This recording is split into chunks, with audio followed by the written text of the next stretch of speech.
वृंदावन बिहारी लाल की। उमापति महादेव की जय। पवन सुत हनुमान की जय। आदिशक्ति जगत तारिणी मात की जय। सद्गुरु भगवान की जय। शुक्लांबरधरं देवं शशिवर्णं चतुर्भुजं प्रसन्नवदनं ध्यायेत् सर्वविघ्नोपशान्तये। अभिषिक्त्यार्थसिद्ध्यर्थं पूजितो यः सर्वविघ्नहरस्तस्मै गणाधिपतये नमः। या देवी सर्वभूतेषु शक्तिरूपेण संस्थिता नमस्तस्यै नमस्तस्यै नमस्तस्यै नमो नमः। लोकाभिरामं रणरङ्गधीरं राजीवनेत्रं रघुवंशनं कारुण्यरूपं करुणाकरन्तं श्रीरामचन्द्रं शरणं प्रपद्ये। मनोजवं मारुततुल्यवेगं जितेन्द्रियं बुद्धिमतां वरिष्ठं वातात्मजं वानरयोगमुख्यं श्रीरामदूतं शरणं प्रपद्ये। श्रीकृष्णाय गोविन्दाय हरे परमात्मने प्रणतक्लेशनाशाय गोविन्दाय नमो नमः। प्रेम से बोले श्री रामचंद्र भगवान की।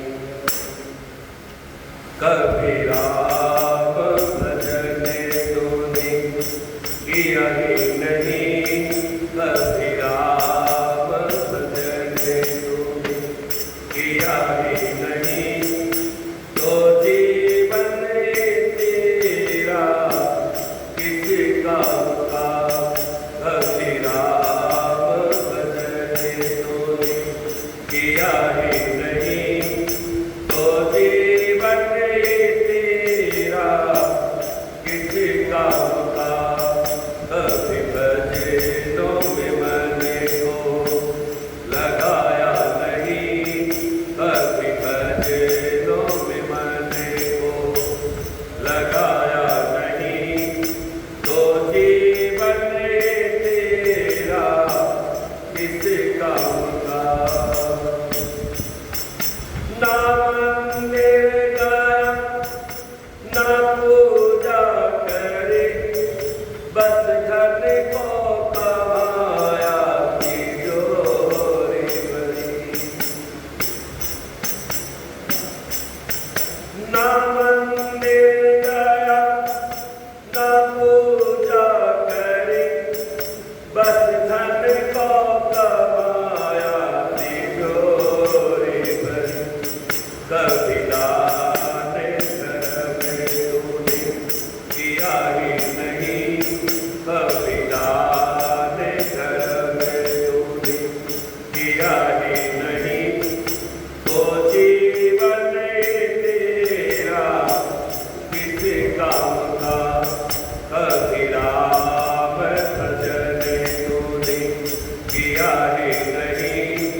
कभी राम भजने तूने किया ही नहीं तो जीवन ये तेरा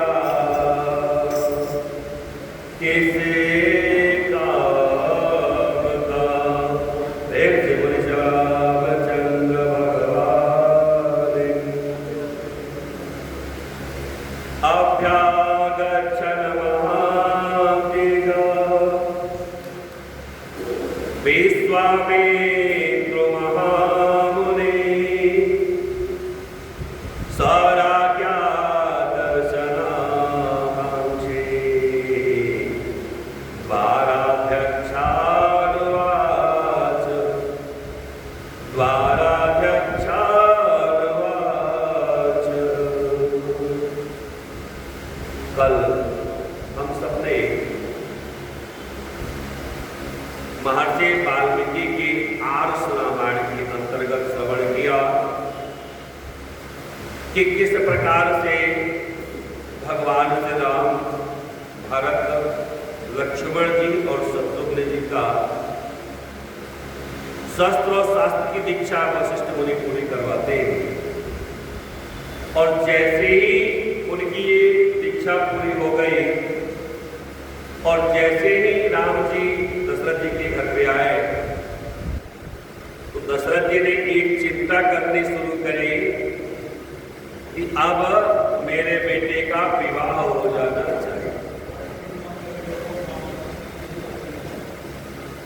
पहले जब लोग नौकरी पे ज्यादा ध्यान नहीं देते थे या जिसके पास अकूत संपत्ति उसको नौकरी करने की क्या जरूरत है। इतने सारे ऐसे लोग मिलेंगे तो आज कहते हैं कि हमारे यहाँ नौकरी का कागज आया था और हमारे दादाजी ने कहा कि मैं तो इतने सारे लोगों को नौकर खुद रखता हूँ, तू जाएगा कहीं और नौकरी करने के लिए, कागज फाड़ के छोड़। आज वो लोग पछता रहे हैं, वो अलग बात। परंतु उस जमाने की जो सोच है वो ये हुआ करती थी कि भाई हमारे पास इतनी संपत्ति है, इतना जमीन है और वास्तव में अगर देखा जाए सही ईमानदारी से, हालांकि परिस्थितियां कुछ बदल गई हैं वो बात अलग है, परंतु अगर आप आर्थिक रूप से संपन्न हैं और परमात्मा ने अगर आपको खेती दिया हुआ है और ईमानदारी से यहाँ भर्ती होना चाहिए। अगर आप केवल खेती करें तो वह किसी इंजीनियर और वकील साहब की कमाई से कम नहीं। अगर आपको पर्याप्त जमीन है तो कुछ नहीं करेंगे, अधिया पर दे देंगे तब भी आपकी कई पुस्तक खाते हैं। तो लोग नौकरी के चक्कर में नहीं पड़ते थे, लेकिन शिक्षा दीक्षा जरूर करवाते जितना हो सके। तो जैसे शिक्षा दीक्षा पूरी हुई तो माता पिता के मन में एक ही बात होता था कि उनका विवाह हो जाना चाहिए। यही गृहस्थ जीवन का नियम बनाया हुआ था लोगों ने। तो जैसे भगवान श्री राम का विवाह था, शिक्षा दीक्षा पूर्ण हो गया तो दशरथ जी को देखा बच्चे तो सारे आ गए, अब इनका विवाह होगा। तो विवाह सबसे पहले बड़े बेटे का होता है। तो राम जी के विवाह के लिए चिंता कर रहे कैसे विवाह होगा इनका। और उसी समय द्वारपाल ने आके सूचना दिया कि महाराज कौशिक नंदन गादी तने विश्वामित्र जी महाराज पधारे। अब जैसे विश्वामित्र जी महाराज पधारे सुना, बड़े प्रसन्न, बड़े आदर से उनको लाया गया, पाद्य अर्घ आदि से उनकी पूजा की गई। पूजा करने के बाद इतने प्रसन्न है दशरथ जी, अब क्या क्या बोल। अच्छा देखिए, जब मनुष्य का मन प्रसन्न रहता है तो भावातिरेक में बहुत कुछ बोल जाता है,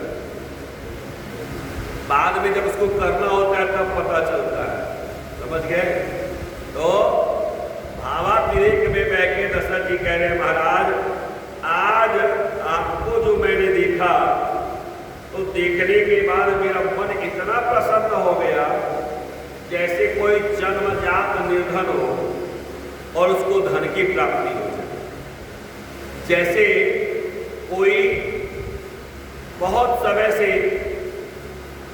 बिना पुत्र के हो और अचानक उसको पुत्र हो जाए, तो जितनी प्रसन्नता होती है उतनी प्रसन्नता आपको आज देख करके मुझे हो रही है। इतना प्रसन्न हो कि मन कर रहा है क्या आपको मैं दे दूं। आपका आना साधारण बात नहीं, क्योंकि आप पहले भी हमारे पूर्वज राजा ही थे। आपने तपस्या के बल पे अपनी यह सिद्धि बनाई। वशिष्ठ जी, गौतम आदि ये लोग तो जन्मजात ब्राह्मण रहे, तपस्वी रहे, तपस्या करके आगे बढ़े। परंतु विश्वामित्र पहले ऐसे ऋषि हैं जिन्होंने तपस्या करके ऋषित्व को भी प्राप्त किया, महामुनि भी बने, ऋषि भी बने और बाद में ब्रह्म ऋषि भी बने। तो आप इतने बड़े हैं, आप जिसकी तरफ देख ले वो निहाल हो जाता है, वो धनवान हो जाता है, कंगाल हो तो धनवान हो जाता है। तो ऐसा आपका स्वभाव है। और आप अचानक हमारे पास आए हैं तो आज मैं बहुत प्रसन्न हूं। जो इच्छा हो वह मांगो, सब कुछ देने के लिए तैयार। तो विश्वामित्र जी कहते हैं हाँ सही कहा, ये जो आप कह रहे हो इसमें आश्चर्य नहीं है। आश्चर्य तब होता है जब किसी के बाबा दादा बहुत ज्यादा दानवीर रहे हो और उनका पुत्र नाखून से मैल निकालने लगे, समझ रहे, या किसी के दादा परदादा महाचिक्कट हो और उनका बेटा जो है दानवीर निकल जाए तो आश्चर्य हो। परंतु आपके तो दादा परदादा पिता भी सब दानी है, धर्मात्मा है, तो आप अगर ऐसा कह रहे हैं तो कोई आश्चर्य की बात नहीं है। क्योंकि याद रखिए खून बोलता है, रक्त का कहीं न कहीं बड़ा असर पड़ता है, याद रखिएगा। एक छोटा सा दृष्टांत आता है, सुना देता हूं। बहुत पहले, शायद एक बार हमने चर्चा की थी, याद होगा भूल गए होंगे। बहुत पहले एक राजा हो, तो राजा जब बूढ़े हो गए तो उन्होंने अपने बेटे को राज करके दे दिया। अच्छा, जब नए राजा बने तो नए नए फरमान भी जारी होते, अपने राजधानी की बाकायदे समीक्षा करना, कोष की समीक्षा करना, घोड़सवारों की समीक्षा करना, घोड़ों की समीक्षा, सब चल रहा है। उसी समय बाहर से, विदेश से एक व्यापारी आता है घोड़ा बेचने। अब वो घोड़ा बेचने वाला आया और आने के बाद उसने घोड़ा दिखाया। तो संजोग से बहुत सारे घोड़े लेके, अच्छे अच्छे नस्ल के लेके आता था, लेकिन कोई घोड़ा राजा को पसंद नहीं। एक घोड़ी पसंद, समझ रहे। अब वो घोड़ी इतनी अच्छी है कि राजा ने कहा कि भैया हमको यही घोड़ी चाहिए, जो कीमत कहो मैं देता हूँ यही चाहिए। सुंदर थी, बड़ी ऊंची, कांटे की, सब कुछ बढ़िया। तो व्यापारी ने कहा भाई देखिए, आपके पिताजी के जमाने से मैं घोड़े देते आ रहा हूं, तो मैं यही सलाह दूंगा कि सब ले लीजिएगा, लेकिन इस घोड़ी को मत करिए। राजाओं के पास एक और चीज होता है, जिद। जो चीज मना करेंगे ये नहीं करना, कहेंगे क्यों नहीं करना, उसको करके ही छोड़े। तो पूछा कि भाई इतने सारे घोड़े आप लेके आ रखे हो, ये आप ले लो, ये आप ले लो, ये आप ले लो, जो मन करे पैसे दे देना, और जो मैं पसंद कर रहा हूं वो आप कह रहे हो दूंगा, ये बात क्या है? भाई देखिए, आपका हमारा बहुत पुराना संबंध है, इसलिए मैं आपको अंधेरे में नहीं दूंगा। आप बताओ तो सही, वास्तव में इस घोड़ी की नानी पानी से डरती। शब्द पे ध्यान रखिए, ये जो घोड़ी है इसकी नानी पानी से डरती। नया नया खून, नए नए उमंग रहते हैं। हमारे ब्राह्मण देवता जैसे कब सीना तान के चलते रहते हैं, आगे कोई भी आ जाए उसको धक्का मारने गिरा दिया। तो नया नया खून जब होता है तो नई नई सोचें आती रहती है, छोटी मोटी बातों की परवाह नहीं होती।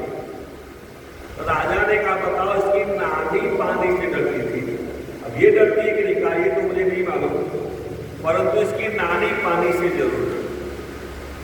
ठीक है, अब सारी व्यवस्था हो गई, अब कहा नहीं कुछ भी हो जाए तो मुझे ये घोड़ी चाहिए, जो कीमत हो बताओ। तो उसने कहा महाराज आपको जो देना हो दे दो। मैंने सारी बातें बता दी, बात मुझे मत पूछिए। कहा कि घोड़ी खरीदी। अब घोड़ी वो दौड़ने में इतनी माहिर कि उसका मुकाबला कोई नहीं करता।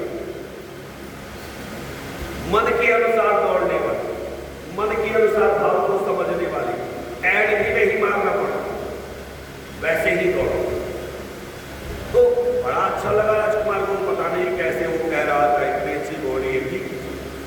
अच्छा, संजोग से कुछ दिन चला, एक बार शिकार करने के लिए राजा उसी घोड़ी पे सवार हो गए। घोड़ी पे सवार हो गए और सवार होकर के चल पड़े। अब शिकार का पीछा कर रहे हैं, संजोग से तो जो भी इनके मंत्री सेनापति वगैरह सब पीछे रह गए और ये शिकार का पीछा करते करते सघन वन में चले। इनको ध्यान ही नहीं आया कब शिकार गायब हो गया और ये शिकार का पीछा करते करते एक नदी को पार किए और चले गए दूसरे राज्य की सीमा। अब सीमा बंधी हुई होती थी, उसके आगे गए तो आपका पावर खत्म। अब संयोग से दूसरे राज्य में पहुंचे तो वहां पर उस राज्य की राजकुमारी घूमने के लिए, जब वह आई और देखा राजा ने राजकुमारी को देखा, राजकुमारी ने राजा को देखा और दोनों ने मन ही मन पसंद कर लिया। तो कहा पहुंच जाएगा पिताजी से आज्ञा लेने, अब चलो घर विवाह हो गया, चलो। अब उसी घोड़ी पे बिठाए और लेके चले। उधर राजा को सूचना पहुंची कि आपकी पुत्री के साथ कोई जा रहा है। राजा भी अपने दल बल के साथ आए।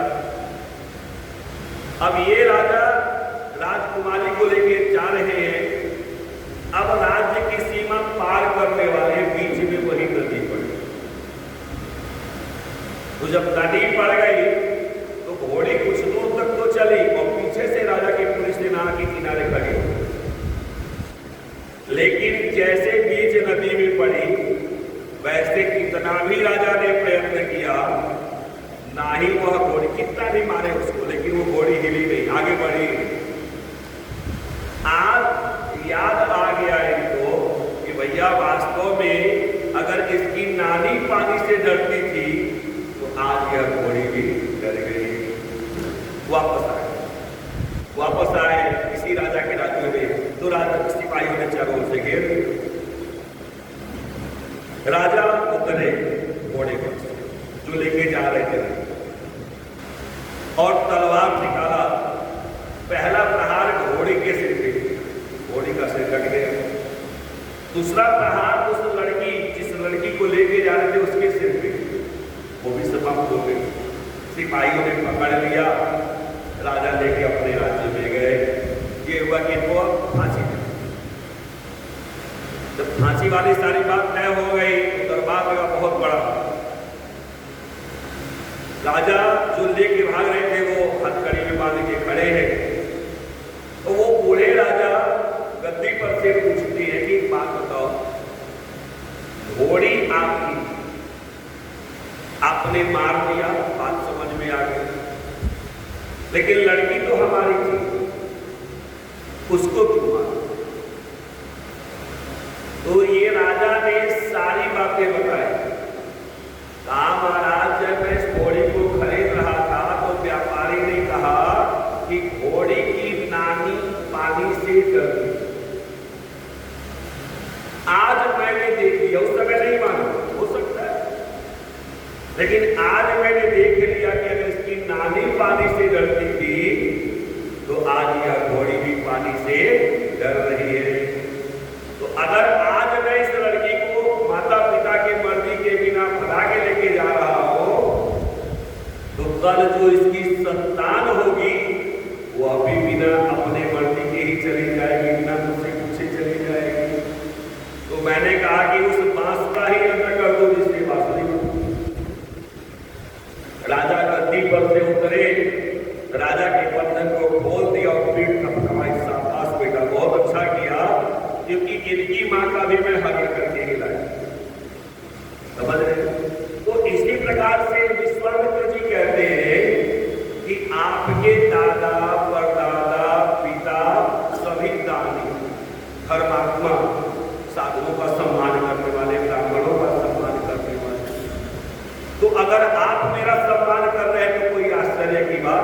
नहीं।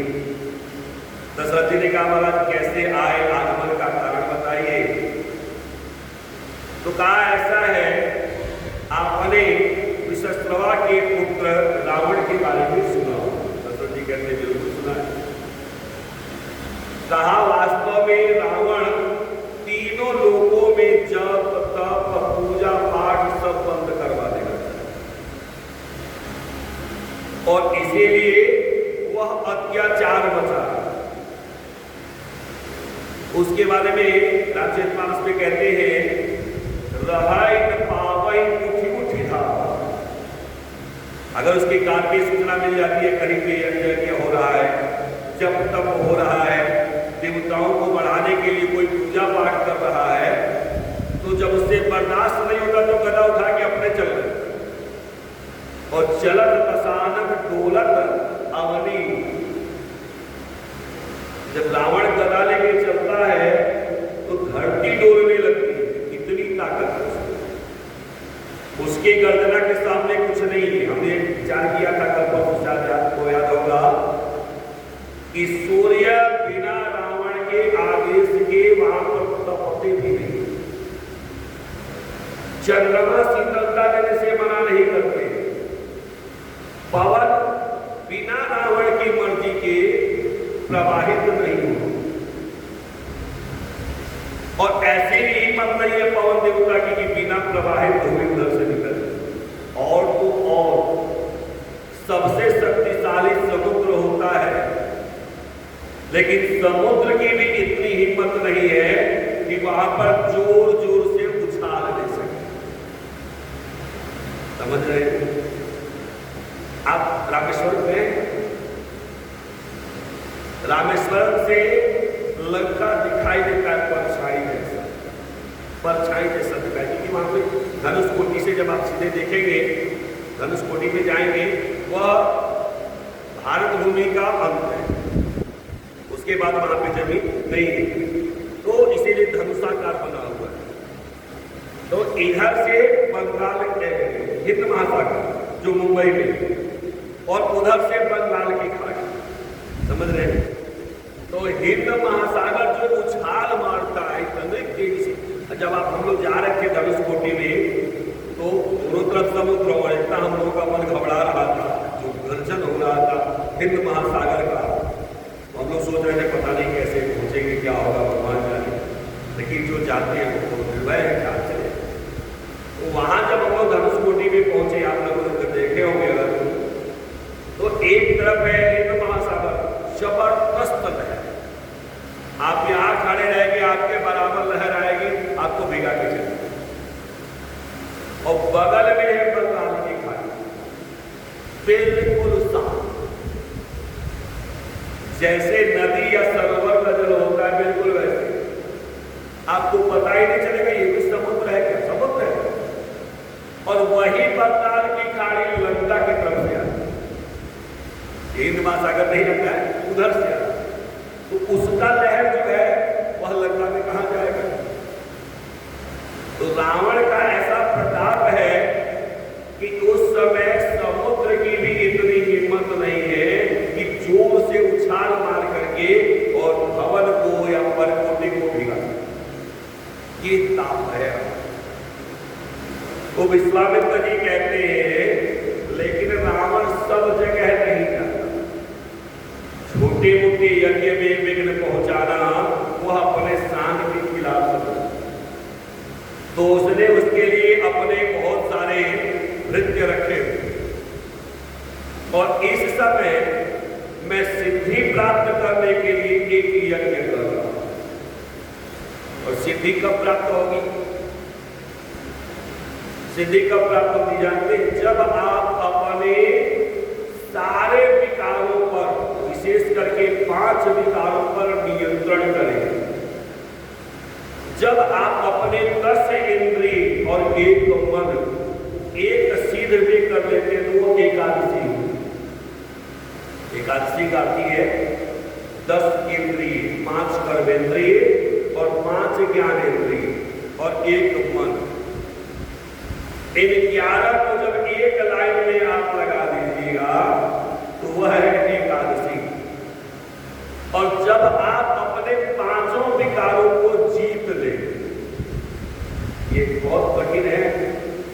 जब तक जीवन है कोई जीत नहीं सकता है, लेकिन जो जीत लेगा वही सिद्धि को प्राप्त करेगा। तो विश्वामित्र जी कह रहे हैं मैं सिद्धि प्राप्त करने के लिए यज्ञ कर रहा हूं। और रावण के भृत्य जो सुनंद और उपनंद के पुत्र हैं, मारीच और सुबाहु, और उनके साथ है बहुत बड़ी ताड़का। हम लोग नाम क्या है उसका? ताड़का। उसका सही नाम है ताड़का।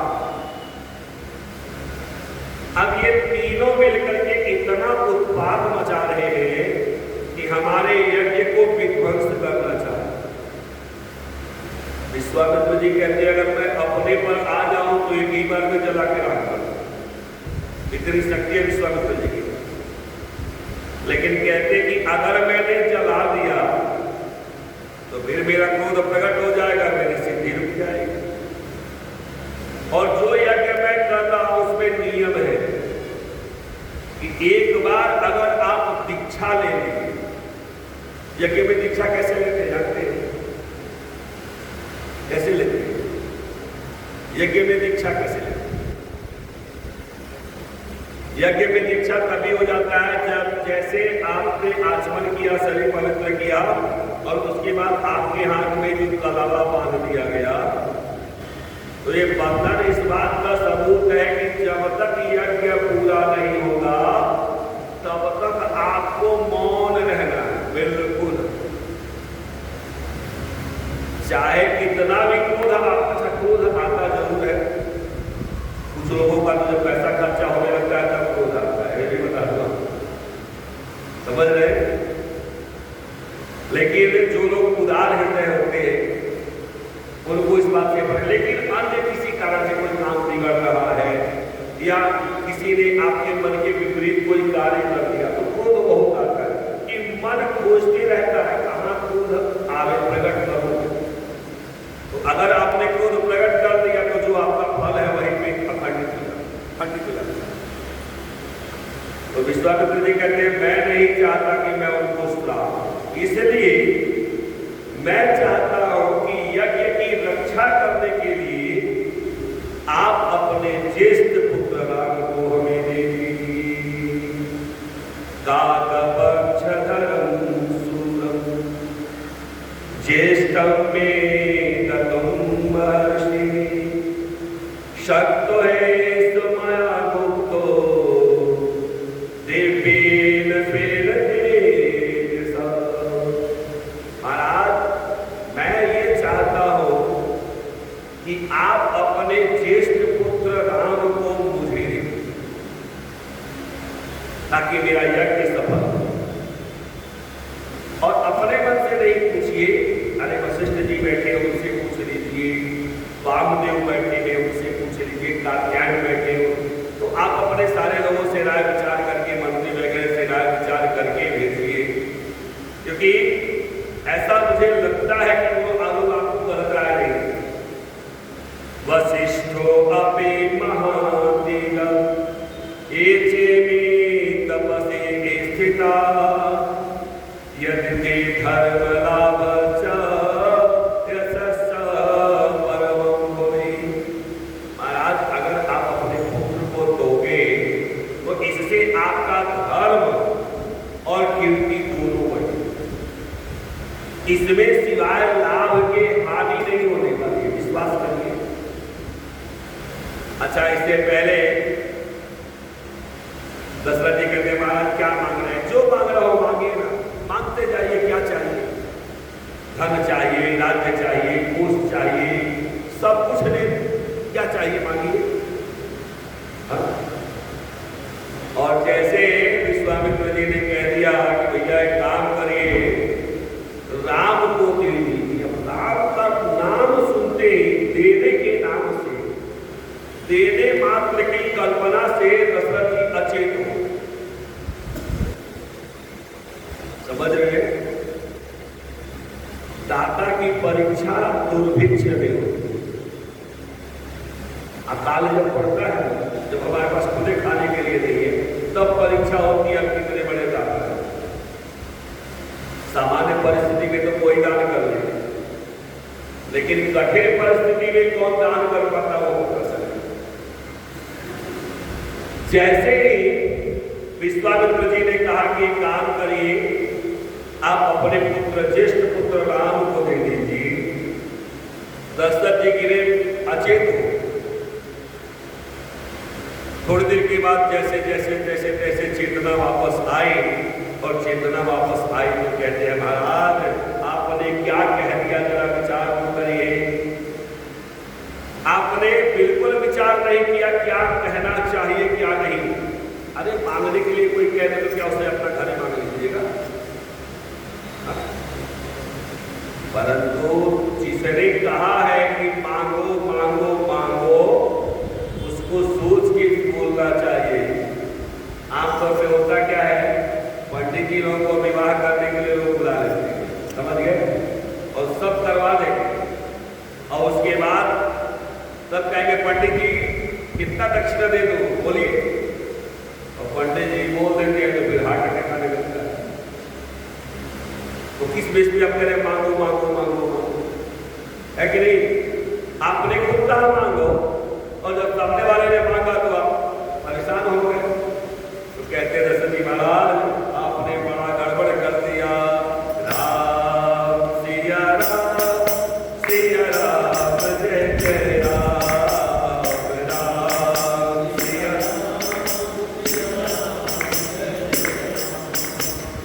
राम सिया राम सिया राम जय जय राम, राम सिया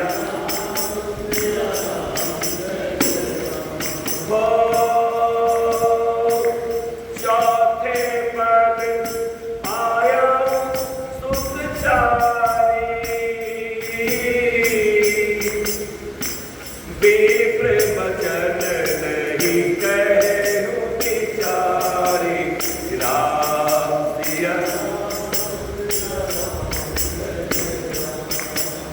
राम सिया राम सिया राम जय जय। मांगा भूमि देनु धन कोसा, सर्वस दियो आज सहरोसा।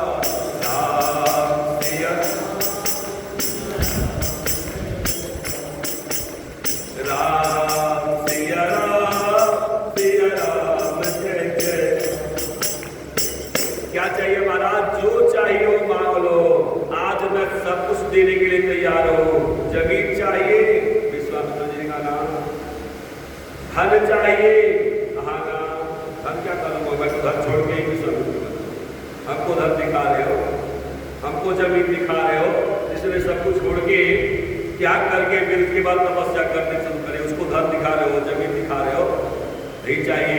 कहा गाय दे दूं, कहा महाराज वो भी नहीं चाहिए। कहा कोष दे दूं, पूरा खजाना उठा के ले जाओ। अब बताइए, प्रायः हम लोग भी कभी कभी ये गलती करते। कोई आया हमारे पास कि कुछ दे दी, ठीक है, तो पहले तो वो मर गया कि उसने अपनी आत्मसम्मान को रखा, ताकि आपसे कहा, और उससे बड़े बड़े फिर आप हो गए, इसलिए उसको सुना दिया, किसने सुना दिया? दुनिया भर, है ना। अब वो आपसे पैसे मांग रहा है, आप कह रहे उसको चलो खाने वाला किसी दे देता हूं।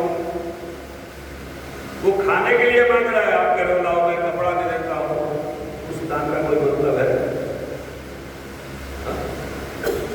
विश्वामित्र जी मांग रहे राम जी को ये करे, धन दे दो, पूछ दे दो, गाय दे दो, जमीन दे दो।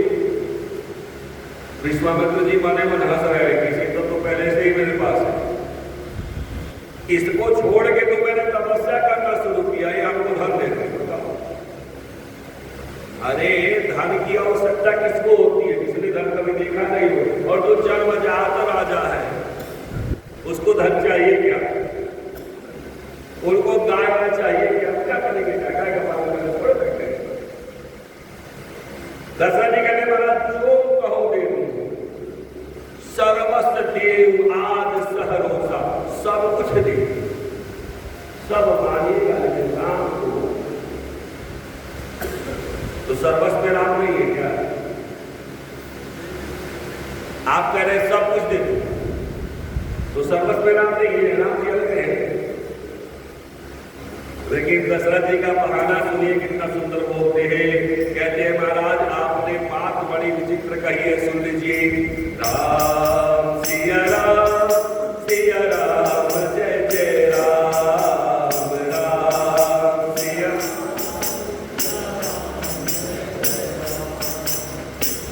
देह प्राण दे प्रिय कछु नाहि, सो निधि निमिष निख माहि। राम सिया राम सिया राम सब सुत प्रिय मोहि प्राण की नाई। राम देत नहीं बनई गोसाई। राम सिया राम सिया राम सिया। अब देखिए देने की कला। कह रहे दशरथ जी सब दे दो, सब दे दूंगा। अब सब में क्या क्या नहीं आता वो सुन लीजिए। कहा देह प्राण, समझ रहे, इससे बड़ा कुछ नहीं होता। अब देह और प्राण सबसे बाहर है, तो देह प्राण से बढ़कर के कुछ नहीं होता। अगर शरीर चाहिए तो मैं दे दूं, प्राण चाहिए मैं दे दूं, एक मिनट की देरी नहीं करूंगा, एक क्षण का देरी नहीं करूंगा। प्राण चाहिए ले लूं, परंतु कोई बेटा देता है। मांगने भी आए तो लड़के को मांग रहे, कोई देगा? क्या किससे रहे? विश्वामित्र जी से। याद रखिएगा कि अगर विश्वामित्र जी नहीं आए होते तो राम शायद वैसे नहीं हमको दिखते जैसे दिखे।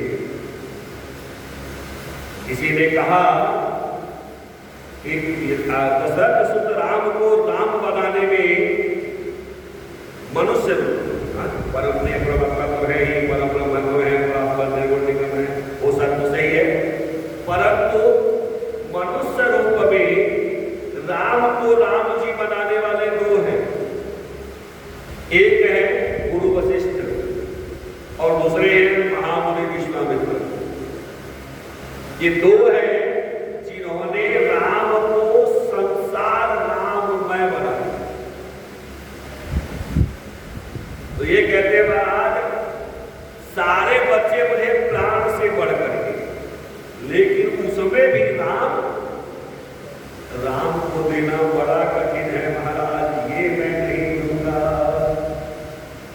वाल्मीकि रामायण में लव कुश कहते हैं कि दशरथ जी ने कहा महाराज सुनो, जीवितम मुनि शार्दूलम न रामने तुमहर्षि, यदि वा राघवं ब्रह्मन् ने तुमेक्षसि सुव्रत। महाराज जब तक जीवित हो तब तक राम को नहीं, साफ सुथरी बात सुनो। बाकी आप जिसको कहिए उसको मैं दे दूं, लेकिन राम को नहीं दूंगा, क्योंकि राम हमारे प्राण के आधार है, प्राण से प्रिय। तो संसार के प्रत्येक वह पुत्र जो अपने पिता के आदेश के कारण अपना जीवन भी न्योछावर कर दे, वो सारे के सारे राम हैं। हालांकि ऐसे लोगों का मिलना बड़ा कठिन है, समझ रहे? ऐसे संसार में बहुत सारे पुत्र मिल जाएंगे जो ये कहेंगे मेरे पिताजी ने बड़े भैया को ज्यादा दे दिया, मुझे कम दिया। मेरे पिताजी है ना, देखो कितने एक दो आंख करते हैं, छोटे भाई को सब कुछ दे दिया और मुझे कुछ दिया ही नहीं। अच्छा ईमानदारी बताइएगा, क्या पिताजी ने कुछ नहीं दिया आपको? कुछ नहीं दिया होता तो आप बड़े होकर बात कर पाते। ये शरीर देह किसकी है? इस शरीर में जो रक्त दौड़ रहा है वो किसका है?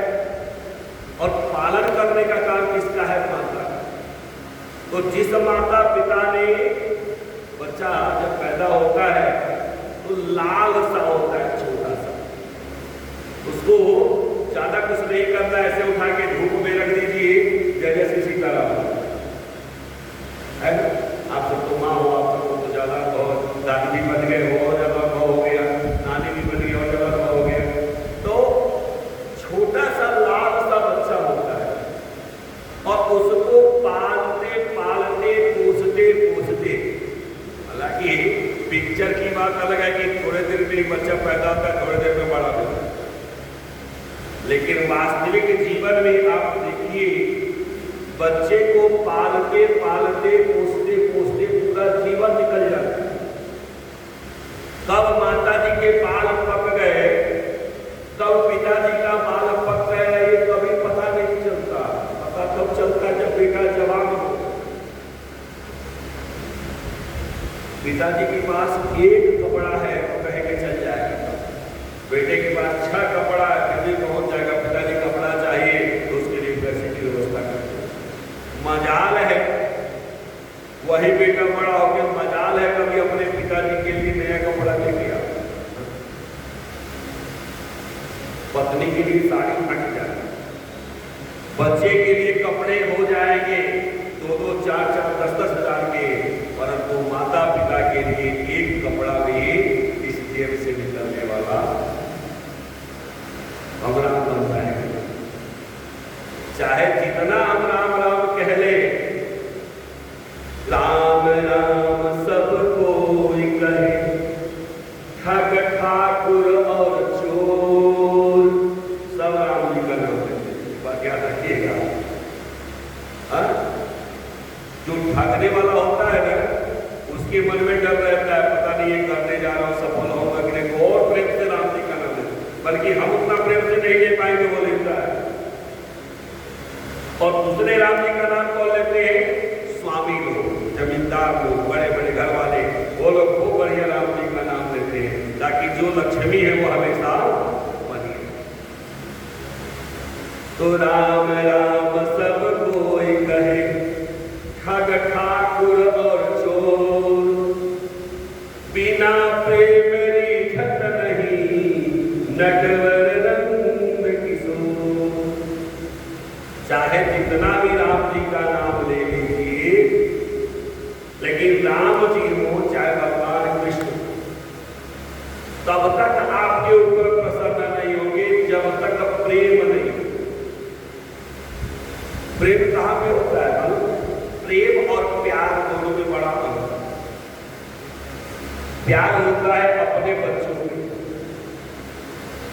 प्रेम होता है अपने समाने में, जैसे पत्नी वगैरह, भाई वगैरह का। परंतु पिताजी की पूजा होती है तब प्रेम नहीं होता। प्रेम की पराकाष्ठा है पूजा। जब आप किसी से प्रेम करते लगते, ऐसा प्रेम करने लगते हो कि आप दोनों हाथ उठा कहते हो, अब सौंप दिया इस जीवन का सब भार तुम्हारे हाथों में, अब सौंप दिया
प्रेम करते हैं।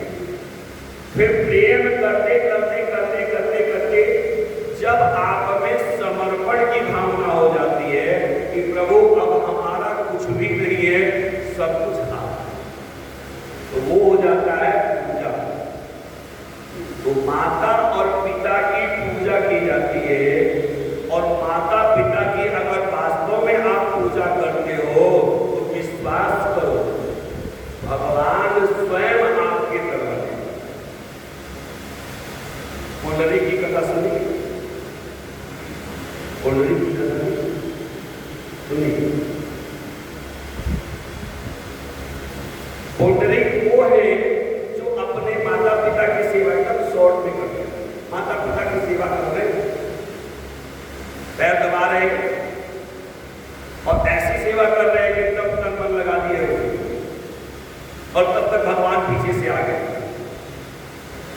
तो भगवान पीछे से आए, आवाज लगाई कि मैं तो आ गया तुम्हारे सामने, दर्शन कर लो। आप आ रहे हैं, रुकी रही, अभी तो माता पिता की सेवा कर रहा हूँ, सब नहीं। तो भगवान ने कहा तो ऐसे खड़ा रहो। तो वही बगल में एक ईंट पड़ा हुआ, बाएं हाथ से उठाई और ऐसे फेंकी, हमारा इसी में खड़े रहे। उसी एक ईंट पर आज भी भगवान खड़े हैं और सोच रहे कब पुंडरी की माता पिता की सेवा पूरी हो और कब मैं उनको दर्शन दूं। सबसे खड़े ये है राम का नाम लेने से आपका काम नहीं चलेगा जब तक आप राम के तत्व को नहीं, आपकी सेवा में राम है, आपके माता पिता की भक्ति में राम है, माता पिता के प्रेम में राम किसी एक जगह पे नहीं है। आज देखिए महाराज दशरथ को, जो महाराज दशरथ के नियम है, वंश परंपरा से चली आ रही है, प्राण जाए पर वचन, प्राण चला जाएगा लेकिन वचन नहीं जाएगा। और वो आज दशरथ जी पहले तो कहते हैं कि मांगिए क्या चाहिए, और जब विश्वामित्र जी ने कहा कि राम को दे दीजिए तो कहते हैं महाराज सब कुछ दे दूंगा, लेकिन जब तक जीवित हो तब तक राम को नहीं दूंगा। विश्वामित्र जी हैं तो राजा है, वो तामसी गुण तो कहीं ना कहीं है, सबके अंदर होता है, कोई बड़ी बात नहीं है। हम में से जितने लोग बैठे हैं सब में सतोगुण, रजोगुण और तमोगुण तीनों फर्क। अभी जानते हैं हम लोगों ने क्या किया है, अभी हम लोगों ने रजोगुण और तमोगुण को दबा दिया, तो सतोगुण ऊपर आ गया है। सतोगुण ऊपर आ गया तो भगवान के दरबार में बैठ के कथा सुन रहे, सत्संग कर रहे, और जब घर से निकलते हैं तो हमारा सतोगुण और तमोगुण दोनों दब जाता है। सोचते हैं कितना बढ़िया से बढ़िया कपड़ा पहन के चले, एकदम फ्रेश टाइप। ये क्या है? रजोगुण। और जब हमारे पास धन की अधिकता हो जाती है या भक्ति करते करते ही दूसरे को नीचा दिखाने की भावना हमारे मन में आ जाती है, तो समझिए सतोगुण को दबा दिया, रजोगुण को दबा दिया, तमोगुण को दबा दिया।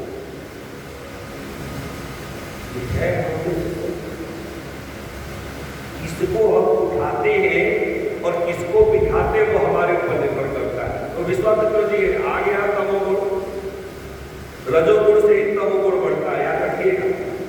जब जैसे आपके दिमाग में बैठा कि मुझसे ज्यादा समझदार कोई नहीं, मुझसे ज्यादा धनवान कोई नहीं, मुझसे ज्यादा पावरफुल कोई नहीं, वही तमोगुण शुरू, फिर आप दूसरे को नीचा दिखा, वही कार्य होता है। अब यहाँ पे विश्वामित्र जी क्रोधित हो गए, कहा महाराज बताओ, अभी अभी तो आप कह रहे थे कि जो मांगेंगे वो दूंगा, और कह भी रहे हो कि सर्वस देव सहरोसा, सब देने के लिए बोल रहे हो, बोलो राम को दूंगा नहीं, तो क्या राम अलग है? राम आपसे अलग है कि आप राम से अलग हो? पहले दशरथ जी फंस गए। दशरथ जी का हमारा चाहे कुछ भी हो जाए, चाहे मुझे मेरे ऊपर वचन नष्ट करने का पाप ही क्यों न लगे, लेकिन जब तक मैं जीवित रहूंगा, जीवितम मनुष्यादुलम नारामणि तुमहर्षि यदि राघवन ब्रह्मण नेतुमेक्षसि सुव्रत। महाराज सब कुछ कर डाले, अगर राम को ले जाए तुझे मार दो। विश्वामित्र जी ने कहा है मैं तो लेने आया। आपको नहीं लगता है कि आपके पूर्वज ने अपने वचन की रक्षा के लिए कितने बड़े त्याग किए? रघु को देखो, दिलीप को देखो, भरथरी को देखो, इतने बड़े बड़े त्याग किए हैं कि जिसका कोई हिसाब किताब नहीं है। महाराज दिलीप के सामने ऐसी स्थिति आ गई, शिकार करने गए तो देख क्या रहे हैं कि एक बाघ गाय के ऊपर आक्रमण किया। समझ रहे हैं? दिलीप जी की कथा है, वो कथा में आती है। तो जैसे इन्होंने धनुष पे बाण चढ़ाया कि बाघ को मार दो, गाय की रक्षा बाघ कहकर सावधान राजा, मैं 5 दिनों से भूखा हूं और यह गाय मेरी आहार है। तो अगर आप आहार छीनते हो तो भूखे व्यक्ति के मुंह से दिवाला छीनने का जो दोष लगता हुआ आपको लगेगा। गाय कहती है महाराज अगर आपने मेरी रक्षा नहीं करी तो जो सामर्थ्यवान होते हुए भी किसी जीव की रक्षा नहीं करता उसको संसार के सबसे बड़े पाप लगते हैं। आप क्या करिए? गाय कह रही है कि मेरी रक्षा करिए, बाघ कह रहा है मेरी रक्षा के काम नहीं खाऊंगा मर जाऊंगा। और गाय कह रही है कि अगर इसने मुझे खा लिया तो मैं मर जाऊंगी। तो दोनों दोस्त आपको लगेगा, क्या करेंगे? लेकिन धन्य दिलीप, उन्होंने कहा महाराज एक काम करो, हे बाघ मैं आपसे निवेदन करता हूं कि पहले आप गौ माता को छोड़ कहा गौ माता आप जाओ। चली गई। बाघ ने कहा मैं भूखा हूं, क्या करा? कहा एक काम करो आप मुझे खा लो। अगर यह शरीर किसी की भूख मिटा सके तो उससे बड़ा भाग्य की बात दूसरा कुछ और होगा। इस शरीर का क्या है? ये शरीर जब निश्चेष्ट हो जाएगा, आत्मा निकल जाएगी, तो फिर इस शरीर का कोई महत्व नहीं है। चाहे आप उसको जला दो, चाहे आप पानी में डाल दो, चाहे आप उसको जमीन के अंदर डाल दो, जलना ही है, नष्ट ही होना है। तो अगर इस शरीर से किसी की भूख मिट जाती है तो मुझ जैसा भाग्यवान कौन होगा? आओ आप मुझे आहार के रूप में ग्रहण करो। जैसे ही बाघ आगे बढ़ता है, इन्होंने अपनी आंखें बंद कर ली। आंख खोलते हैं तो देखते हैं वहां बाघ भी गायब, गाय भी गायब, वहां पे धर्म और भक्ति है। रामचंद्र भगवान की तो इनकी परीक्षा ली जाती। तो कहा विश्वामित्र जी ने कि महाराज आपके पूर्वज वो थे जिन्होंने अपने वचन की रक्षा के लिए अपने प्राण दे दिए। दशरथ जी कहते हैं मैं भी अपना प्राण दे दूं। देखो लेकिन राम क्यों पूछा, क्यों नहीं राम को मां मुझे बताओ? आप महाराज बड़े कमजोर हैं। अरे जिस रावण की आप बात कर रहे हो उस रावण का सामना तो सारे देवता मिलके नहीं कर सकते। अरे मैं भी सामना कर पाऊंगा कि नहीं? मुझे भी डर लगता है। रावण दशरथ जी से डरता है और दशरथ जी रावण से डरते हैं। दोनों एक दूसरे से डरते हैं। दशरथ जी कहते हैं जब मैं इतनी अक्षौहिणी सेना के साथ उसका मुकाबला नहीं कर सकता तो उसके ही सारे घंटे मारे सुबाहु ताटका के बारे में विश्वामित्र जी ने बताया कि 1000 हाथियों का बल उसके पास है। विशाल काय शरीर, जहां पे रहती है वहां मनुष्य तो छोड़िए एक भी शाकाहारी प्राणी भी नहीं है, सबको जैसे सीताराम कर। अब 1000 हाथी का बल जिसके पास पहले अक्षर ही नहीं है, श्राप के वश में राक्षसी हो गई। मारीच और सुबाहु यक्ष थे। सुबाहु कोई और नहीं, ताटका का ही पुत्र है। मारीच भी उन्हीं का पुत्र है। ये सब यक्ष थे। यक्ष से विवाह हुआ था। आगे चल के विश्वामित्र जी बता रहे हैं परंतु महर्षि अगस्त के श्राप के कारण ये सारे के सारे राक्षस बन गए। तो कहा महाराज उनका मुकाबला ये मेरे पुत्र कर पा रहे, न आज तक कभी गए, न कहीं किसी से युद्ध किया, न अस्त्र है न शस्त्र है, और वो माया भी है, उनके पास माया है, माया से युद्ध करते हैं, बात कैसे जीतेंगे? विश्वामित्र जी ने कहा संसार में प्रत्येक पिता के लिए पुत्र छोटा ही होता है, लेकिन जब तक पुत्र मोह से बाहर नहीं निकालेंगे तब तक न इनका कल्याण होगा, न आपका कल्याण होगा, न मेरा कल्याण। विश्वास करिए, मैं अपने सारे अस्त्र शस्त्र इनको दे दूंगा, सारा दिव्यास्त्र दे दूंगा, बार माता का नहीं होगा। अगर विश्वास हो तो भेज दो, और नहीं तो मैं जैसे आया था वैसे चला जाऊंगा। तो साफ हो गए। वशिष्ठ जी ने बुलाया और बुला करके कहते हैं कि राजन आप क्या कर रहे हो, जरा ये तो विचार करो। कहा क्यों? कहा अरे ये वो विश्वामित्र है जो राज को छोड़ करके राजर्षि से ब्रह्मर्षि बने। इनकी शक्ति इतनी अधिक है कि स्वयं सबको जला सकते। अरे तो आपका मान बढ़ा रहे हैं कि राम को मांगने के लिए आए हैं, इसलिए राम को दे दो। दशरथ जी ने बड़े सुंदर ढंग से स्वस्ति वाचन करवाया है।